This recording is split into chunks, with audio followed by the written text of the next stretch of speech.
भगवान श्री कृष्ण जिन्होंने चुटकी बजाते ही कंस का वध कर दिया था, उन्होंने जानबूझकर अपनी सगी माँ देवकी और पिता वसुदेव को 14 साल तक कंस की अंधेरी जेल में सड़ने दी। जिस ईश्वर के इशारे पर ब्रह्मांड हिल जाता है, वो 14 सालों तक अपने ही माता पिता की चीखें सुनता रहा और उन्होंने कुछ नहीं किया। आखिर क्यों? अगर ये सुनकर आपके रोंगटे खड़े हो रहे हैं तो असली कहानी तो इसके बाद शुरू होती है। जब मथुरा पर विजय पाने के बाद श्री कृष्ण आखिरकार जेल के दरवाजे खोलकर अपनी माँ देवकी के पास पहुंचे, तो माँ देवकी की आंखों में खुशी के आंसू तो थे, लेकिन दिल में एक गहरा दर्द और कसक थी। माँ देवकी ने श्री कृष्ण का हाथ पकड़ा और बिलखते हुए बोली, तुम तो जगन्नाथ हो, अंतर्यामी हो, सर्वशक्तिमान हो, फिर भी तुमने अपनी माँ को 14 सालों तक इस काल कोठरी में तड़पने के लिए क्यों छोड़ दिया? ये सब सुनकर श्री कृष्ण जवाब देते हैं कि हे माता, इस ब्रह्मांड में कोई भी, चाहे वो इंसान हो या स्वयं ईश्वर, कर्म के नियमों से ऊपर नहीं है। याद कीजिए अपना पिछला जन्म। पिछले जन्म में आप माता कैकेयी थी और मैं राम। आपने मुझे 14 साल का वनवास दिया था। श्री कृष्ण ने उसके आगे बोला कि जब मैं राम बनकर 14 साल के लिए वनवास जा रहा था, तब मेरी माँ कौशल्या ने रोते हुए मुझसे पूछा कि पुत्र, मैंने ऐसा कौन सा पाप कर दिया कि मुझे तुमसे 14 साल दूर रहना पड़ेगा? तब मैंने माता कौशल्या को वचन दिया था कि अगले जन्म में आपके ये 14 साल मैं आपको जरूर लौटाऊंगा।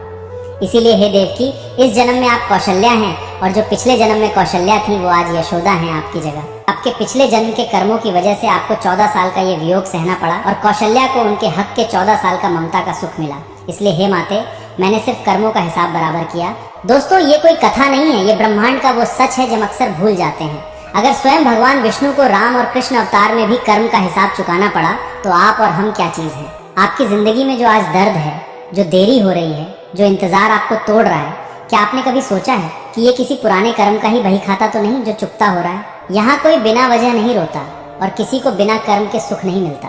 स्वयं ईश्वर भी कर्म के कानून से बंधे हैं। तो अगली बार जिंदगी में अगर कोई दुख आए तो ईश्वर से कभी शिकायत मत करना, बस समझ जाना कि कोई पुराना हिसाब बराबर हो रहा है। जिस चीज के छिन जाने पर आज तुम रो रहे हो, शायद वही तुम्हें किसी बड़े दुख से बचा रही थी।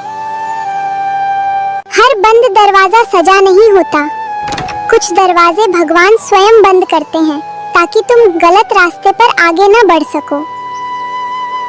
जब जीवन अचानक बदल जाए, अपने लोग दूर हो जाएं और मेहनत का फल दिखाई न दे, तब मन पूछता है, मेरे साथ ही ऐसा क्यों?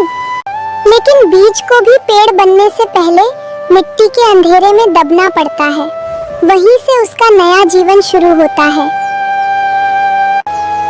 हर दुख तुम्हें तोड़ने नहीं आता, कुछ दुख तुम्हारी आंखें खोलने और तुम्हें अपनी असली ताकत पहचानने आते हैं। कुछ लोग तुम्हें छोड़कर इसलिए जाते हैं ताकि तुम स्वयं की कीमत पहचान सको। कुछ सपने इसलिए टूटते हैं क्योंकि जीवन ने तुम्हारे लिए उनसे भी सुंदर रास्ता तैयार किया होता है। अपना कर्म सच्चाई से करते रहो। जड़ें दिखाई नहीं देती, लेकिन वही एक दिन विशाल पेड़ को खड़ा करती हैं।